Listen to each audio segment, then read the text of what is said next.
this kind of links, and every chapter kind of links to each other, but with regards to this influx of data now, I think data matters. It tells a story, but it doesn't tell the story. Yeah. And I feel that the more we dig into data and the more it affects a player's game, the more it gets in between them falling in love with it, or if they're in love, it helps to split them away from it.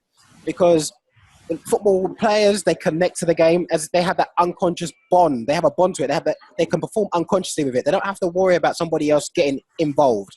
But as soon as you get to a player and you're a coach that says, okay, you know, you didn't run this amount of times, or you didn't do this, or you didn't do that, they're thinking, well, what?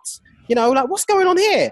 They start to now look at football from a distance. Instead of being embodied in the experience of playing, they now look at it from a distance. And the problem we have is that it affects the connection.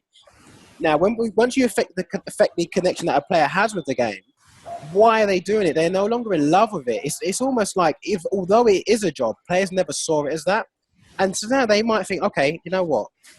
I'm just going to do it because this is all I know, or I'm going to do it because I get paid. Or if you already play, you're going to do what David Bentley does and says, you know what, I've had enough, I'm just going to retire.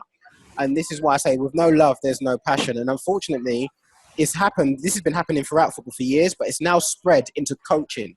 You look at the coaches up to 23s, they almost feel like they're working in a separate club to the first team. So now they're kind of looking at it like this, we're investing all this hard work. What's the point? We've got new managers coming in every 3 months. They're not promoting our kids, and we're judged on what we produce, and we're just kind of just here.